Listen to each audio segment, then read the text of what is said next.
আমাদের ছোটবেলায় শুধুমাত্র রবিবার দিনই কিন্তু মাংস আসতো, আর সারা সপ্তাহটা আমরা অপেক্ষা করে থাকতাম যে কখন রবিবার আসবে আর কখন বাবা শালপাতায় মুড়ে মাংস নিয়ে আসবে। শুধু যে আমাদের বাড়িতেই মাংস রান্না হতো তেমনটা কিন্তু নয়, আশেপাশের বাড়ি থেকেও প্রেসার কুকারের সিটির আওয়াজ পাওয়া যেত।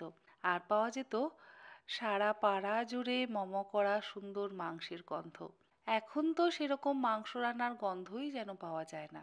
হারিয়ে গেছে আমাদের ছোটবেলাটা, হারিয়ে গেছে সেই রবিবার, সেই সুন্দর মাংসের গন্ধ। আমি মোটামুটি চেষ্টা করি মাঝে মধ্যেই এই রবিবারের স্পেশাল মাংসটা বাড়িতে বানাতে। আর তার জন্য তেল আমি একটু অল্পই ব্যবহার করি, আর তার সাথে ব্যবহার করি বড় টুকরো করে কাটা আলু এবং পেঁপে। যদিও পেঁপেটা আমার খুব একটা পছন্দের নয়, কিন্তু মাংসের ঝোলের মধ্যে পেঁপেটা দিলে সেটা অবশ্য খেয়ে নিই। আসলে আমার মায়ের এক বন্ধু মানে জয়া মাসি আমাকে মাংসের ঝোলের মধ্যে পেঁপে দিয়ে খাওয়া শিখিয়েছে।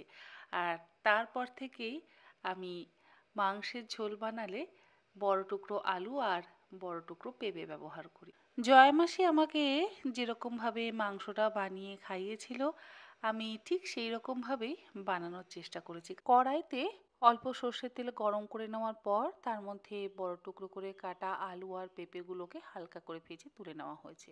এরপরে বাকি যে তেলটুকু রয়েছে তার মধ্যেই তেজপাতা, গোটা জিরে, ছোট এলাচ, দারচিনি, লবঙ্গ আর একটু জয়িত্রী আর সামান্য একটু চিনি ফোড়ন দিয়ে তার মধ্যে দুটো মিডিয়াম সাইজের কুচিয়ে নেওয়া পেঁয়াজ দিয়ে হালকা করে ভাজা হয়েছে। গ্রাইন্ডিং জারের মধ্যে একটা মিডিয়াম সাইজের পেঁয়াজ, 15 থেকে 20 কোয়া রসুন, হাফ ইঞ্চি আদার টুকরো আর 6-7টা কাঁচা লঙ্কা একটু গোটা গোটা করে বেটে নিয়ে সেটা এই পেঁয়াজ ভাজার মধ্যে মিশিয়ে দিয়ে ভালো করে কষাতে হবে।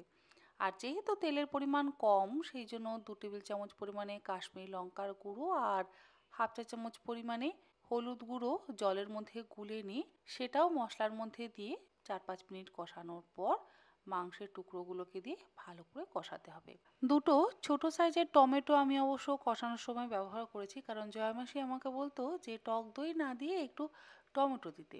মাংসটা ভালো করে কষানো হয়ে গেলে প্রেসার কুকারের মধ্যে মাংসের টুকরোগুলোকে দিয়ে তার মধ্যে 5-6টা গোটা রসুন, ভাজা আলু এবং পেঁপের টুকরো, স্বাদ অনুসারে লবণ আর অল্প একটু শাহি গরম মশলার গুঁড়ো দিয়ে পরিমাণ মতন গরম জল দিয়ে প্রেসার কুকারের ঢাকনাটাকে বন্ধ করে প্রথমে হাই ফ্লেমে একটা সিটি দিয়ে নিতে হবে।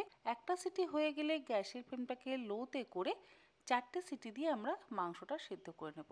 জয়া মাসি আর আমাদের মধ্যে নেই, রয়ে গেছে তার শেখা।